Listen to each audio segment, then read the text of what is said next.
സ്വർഗീയ നാദം ശ്രവിക്കുന്ന എല്ലാ മാന്യ സ്നേഹിതർക്കും പ്രഭാത വന്ദനങ്ങൾ അറിയിക്കുന്നു.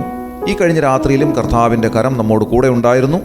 അവിടുന്ന് നമ്മെ ഭദ്രമായി പരിപാലിച്ചു. ഇന്ന് രാവിലെ സന്തോഷത്തോടെ ഉണരുവാൻ ദൈവം നമ്മെ ഇടയാക്കി. ആ കർത്താവിന് സകല സ്തുതിയും സ്തോത്രവും ബഹുമാനവും അർപ്പിക്കുന്നു. ഇന്ന് ലോകത്താകമാനം 4200ഓളം മതങ്ങൾ ഉള്ളതായി കണക്കാക്കിയിട്ടുണ്ട്. ലോകത്തിലെ വിവിധ രാജ്യങ്ങളുടെ സംസ്കാരമനുസരിച്ച്, അവിടങ്ങളിലൊക്കെയുള്ള ആളുകളുടെ മനോഗതി അനുസരിച്ച് മതങ്ങളുടെ എണ്ണം കൂടുകയോ കുറയുകയോ ചെയ്യാം. ചില രാജ്യങ്ങളിൽ ഒരു മതം മാത്രമായി കാണപ്പെടുന്നു. ഓരോ മതങ്ങൾക്കും അതാതിൻ്റേതായിട്ടുള്ള തത്വസംഹിതകളുണ്ട്. ഈ 4200-ൽ പരം മതങ്ങളിൽ ഒന്നാണ് ക്രിസ്തുമതം. എന്നാൽ കർത്താവായ യേശു ക്രിസ്തു ലോകത്തിലേക്ക് വന്നത് ഒരു ക്രിസ്തുമതം സ്ഥാപിക്കുന്നതിന് വേണ്ടിയല്ല. അവിടുന്ന് അങ്ങനെ ഒരു മതം ഉണ്ടാക്കിയിട്ടില്ല. ക്രിസ്തുമതം എന്ന് പറയുന്നത് പിൽക്കാലത്ത് വന്ന ആളുകളുടെ സൃഷ്ടിയാണ്. നാം സുവിശേഷങ്ങളിൽ വായിക്കുന്നത് ഇപ്രകാരമാണ്: യേശുക്രിസ്തുവിൻ്റെ ജനനത്തിന് മുൻപ് സ്വർഗീയ ദൂതന്മാർ സംസാരിച്ചത് എങ്ങനെയാണ്? സർവ്വജനത്തിനും ഉണ്ടാകുവാനുള്ള ഒരു മഹാസന്തോഷം എന്നാണ് യേശുക്രിസ്തുവിൻ്റെ ജനനത്തെ സംബന്ധിച്ച് ദൂതന്മാർ വിശേഷിപ്പിക്കുന്നത്. അങ്ങനെയാണെങ്കിൽ ഏതെങ്കിലും ഒരു മതവിഭാഗത്തിനു വേണ്ടിയല്ല കർത്താവായ യേശുക്രിസ്തു ഈ താണലോകത്തിലേക്ക് വന്നത്. ഈ ലോകത്തിലുള്ള സകല മനുഷ്യവർഗത്തിനും വേണ്ടിയാണ്.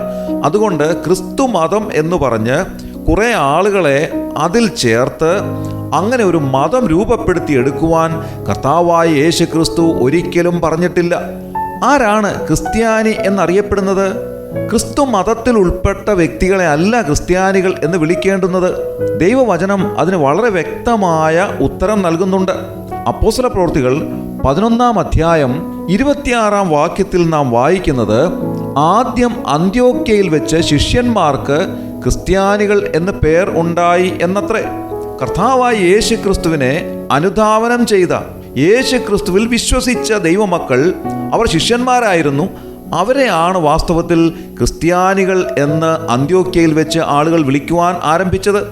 അങ്ങനെ ക്രിസ്തുവിൽ വിശ്വസിക്കുന്ന ദൈവമക്കളാണ് ക്രിസ്ത്യാനികൾ.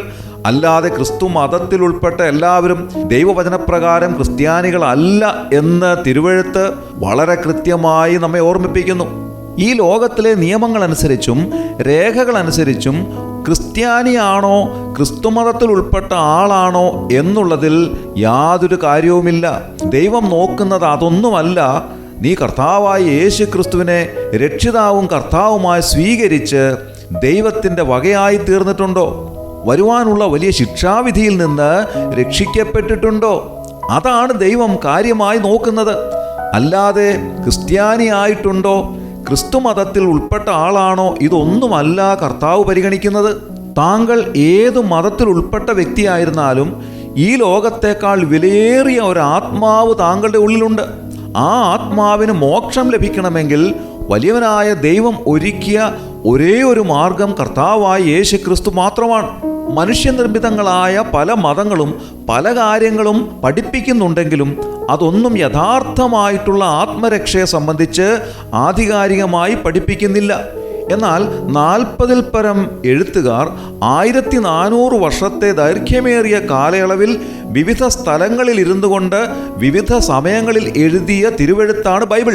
ആ ബൈബിൾ പറയുന്നതനുസരിച്ച് കർത്താവായ യേശു ക്രിസ്തു മാത്രമാണ് ആത്മരക്ഷയ്ക്കുള്ള ഏക വഴി എന്ന് ദൈവശ്വാസീയമായ വചനം വളരെ കൃത്യമായി നമ്മോട് പറയുന്നു.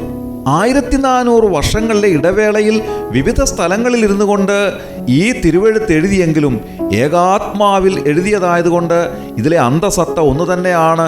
എല്ലാം വിരൽ ചൂണ്ടുന്നത് ആത്മരക്ഷയ്ക്കുള്ള ഏക വഴി കർത്താവായ യേശു ക്രിസ്തുവാണ് എന്നു മാത്രമാണ്. ഇന്ന് രാവിലെ സ്വർഗീയനാദം ശ്രവിക്കുന്ന താങ്കൾ ഏത് മതത്തിൽ ഉൾപ്പെട്ട വ്യക്തി ആയിക്കൊള്ളട്ടെ, ഒരു മതത്തിലും ഉൾപ്പെടാത്ത വ്യക്തി ആയിക്കൊള്ളട്ടെ, താങ്കളിലുള്ള ഈ ലോകത്തേക്കാൾ വിലയേറിയ ഒരാത്മാവുണ്ട്. ആ ആത്മാവിന് മോക്ഷം പ്രാപിക്കുവാനുള്ള ഏക വഴി കർത്താവായ യേശു ക്രിസ്തുവിലുള്ള വിശ്വാസം ഒന്നു മാത്രമാണ്.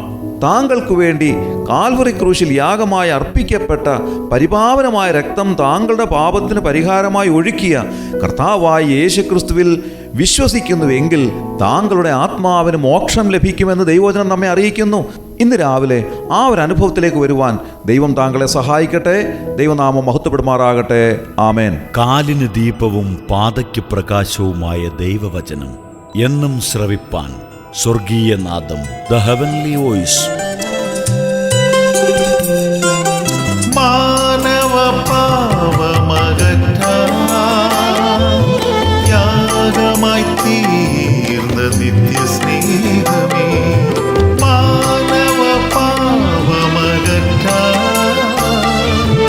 യാഗമായി തീർന്ന നിത്യസ്നേഹമേ, മാനസമുറിവുകൾ നീക്കിയെന്നിൽ ശാന്തിയേകിയ മകൾ സ്നേഹമേ, സ്നേഹമേ, സ്നേഹമേ, സ്വർഗീയ മഹൽ സ്നേഹമേ, സ്നേഹമേ, ദൈവ സ്നേഹമേ.